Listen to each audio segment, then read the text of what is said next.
We don't have to just accept anything that you give us, because if you don't give us what we're owed, like, we have other places that we can go. You get up every day, you're entitled to nothing. Nobody owes you nothing. You could have talent, but if you don't have discipline and you don't execute, you don't focus, what do you get?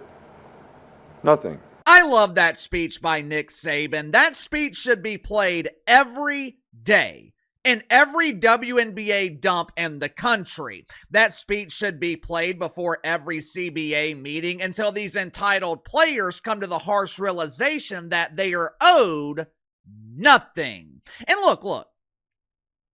It's not just pretend basketball players in the WNBA who need this reminder. When things aren't going my way, when I find myself blaming YouTube for cyclical declines, when my views aren't where I think they should be, I listen to this clip from Nick Saban and I remind myself that I am owed nothing. I am entitled to nothing. What I did yesterday, what I did last month, doesn't matter. If I don't perform today, if I don't give you guys my best every day, I deserve nothing.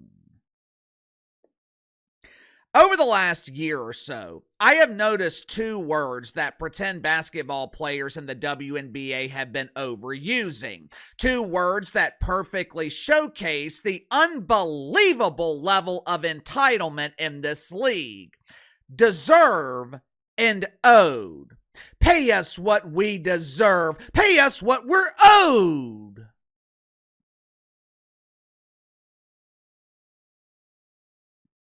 Oh, really? You really want what you deserve? Do you really want to be paid what you're owed?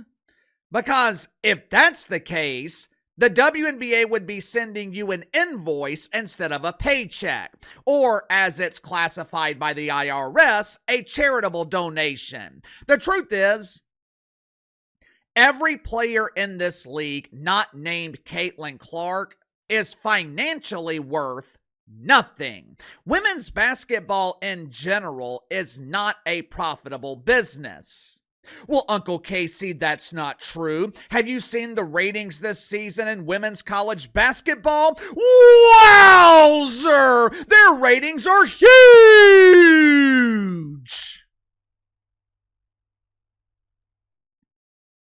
Oh, yeah?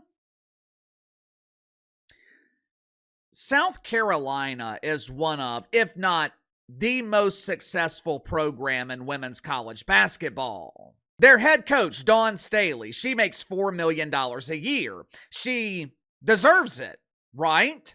The Lady Cox are consistent winners. They are competing for a national championship every season. Dawn Staley is owed that money, right? Last year, the Lady Cox generated $5 million in losses. This is what WNBA players just can't seem to understand. This is why the WNBA is so hesitant to get a deal done. This is why the WNBA refuses to budge. The entire foundation of this league is resting on the shoulders of a 24-year-old woman from Iowa.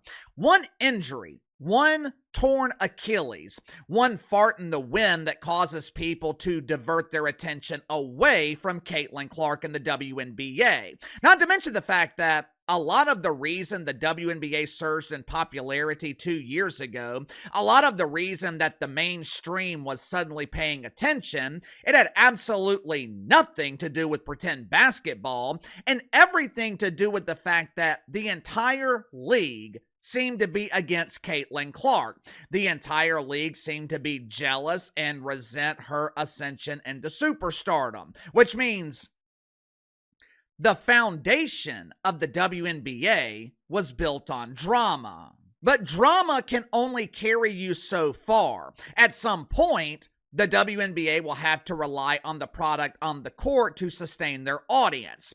And we've got 30 years of evidence proving that is not sustainable. These are all things the WNBA is considering while negotiating a collective bargaining agreement. But even with that being the case, even with the substantial risk they are taking, the league is still willing to offer players 70% of net revenue. The league is still willing to offer unknown players millions of dollars. The only thing standing in the way of unknown players becoming millionaires overnight is their own greed. Make sure to like and subscribe. You can follow me on Twitter at KC_BTL84. Link to the second channel is in the description below. Today on the second channel, going to be talking about stripper night in Atlanta being canceled. Next week, the Atlanta Hawks host the Orlando Magic. It was supposed to be a special night in Atlanta as they celebrated the women from Magic City in front of the children in the arena. But yesterday, Adam Silver finally said no mas. Adam Silver canceled the celebration of strippers. Now, some in the media, they are praising Adam Silver for his strong leadership. But I will explain why this once again proves Adam Silver is not a leader. So if you haven't already, click the link in the description below, subscribe to the second channel.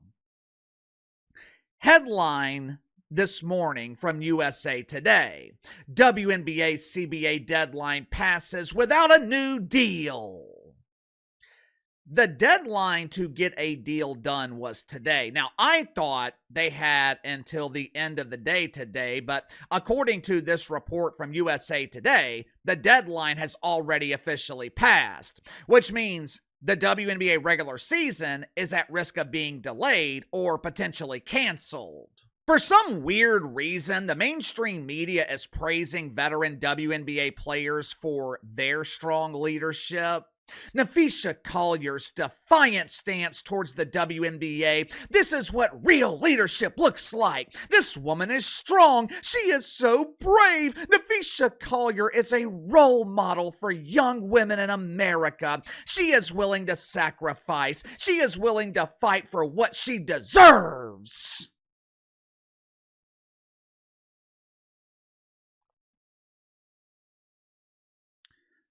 Let me ask you something. What sacrifice is Nafisha Collier making? What sacrifice are veteran players in the WNBA making? You want to know why they are suddenly defiant? You want to know why they're so courageous? They're not hungry because they are being temporarily subsidized by Unrivaled. Watch for yourself. Everything we're fighting for is salary, benefits, equity in the league. Like, we have all these things without needing to be asked at Unrivaled. Like, we want for nothing here. And not only do we meet like the minimum standards that we're begging for in the WNBA, we exceed them. Players see here what professional life should look like, and so it's really hard when you've been given that to accept less. The reason veteran players in the WNBA are so defiant is because their bank account is being artificially inflated by TNT. TNT is paying the bills along with the exorbitant salaries of players who can't draw flies to a fresh turd. I would imagine TNT is losing millions of dollars with their broadcast deal with Unrivaled. But WNBA players, they don't care about that. The only thing they care about is being paid what they believe they are owed. The players making the real sacrifice are the younger players, the players who don't have the luxury of being subsidized by Unrivaled, the players that are making $75,000 a year in the WNBA dump. Those are the players making a sacrifice. Those are the players who are negatively impacted if a deal does not get done. Make no mistake about it. The longer this drags out, the longer they wait to get a deal done, WNBA players are only hurting themselves. I keep hearing players say, the WNBA doesn't exist without the players. Without us, you have no league, so pay us what we're owed.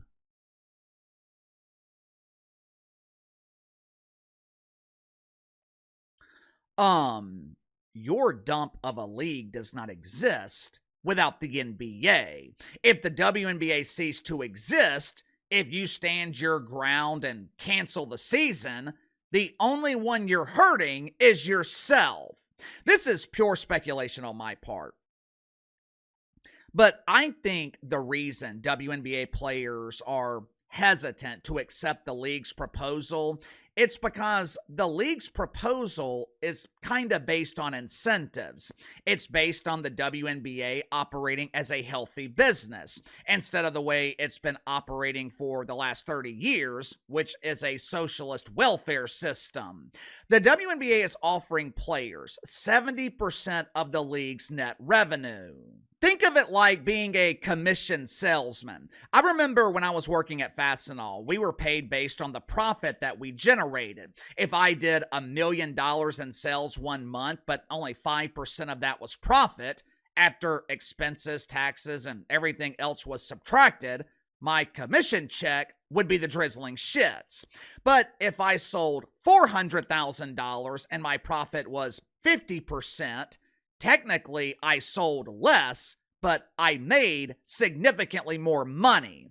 That is a very basic example, but it's somewhat similar to what the WNBA is offering players. The league is trying to mitigate risk, which is what smart businesses do, especially when that business has an extensive history of not making money. They're basically offering players an incentive-based deal. The more money the league makes, the more money you make. It's how damn near every business in America is set up. But the players want the league to assume all the risk while they're being compensated on the front end. The players started out asking for 40% of gross revenue, which is the revenue generated before expenses are subtracted. Have you guys ever seen the movie Goodfellas? Classic movie. Remember at the beginning, the restaurant owner, he approaches Paulie. He's having trouble with Tommy D. He's having trouble with mafia guys running up tabs and not paying their bills. He approaches Paulie, the boss, asking for help, offers Paulie a piece of the business. Now when he has trouble, calls Paulie. Now when he is threatened, calls Paulie. But every week, Paulie has to be paid. If sales are down, doesn't matter, Paulie gets paid. Kitchen's on fire, doesn't matter, Paulie gets paid. No matter what happens, Paulie gets paid. That's essentially what WNBA players are demanding. Whether the league is profitable or not, they want their millions. Now, obviously, the league will never agree to those terms.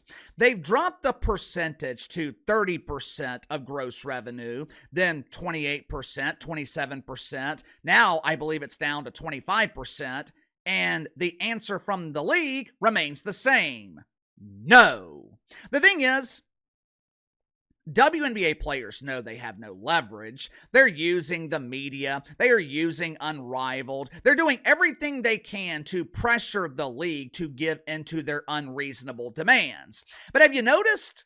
The league has been silent for months. We have constantly heard from WNBA players, but the league has exercised their right to remain silent. Why?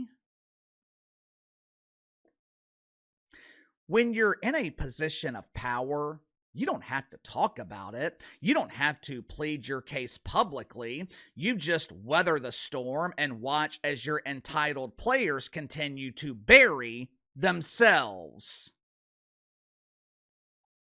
Sound off in the comments below. I'll see you guys later.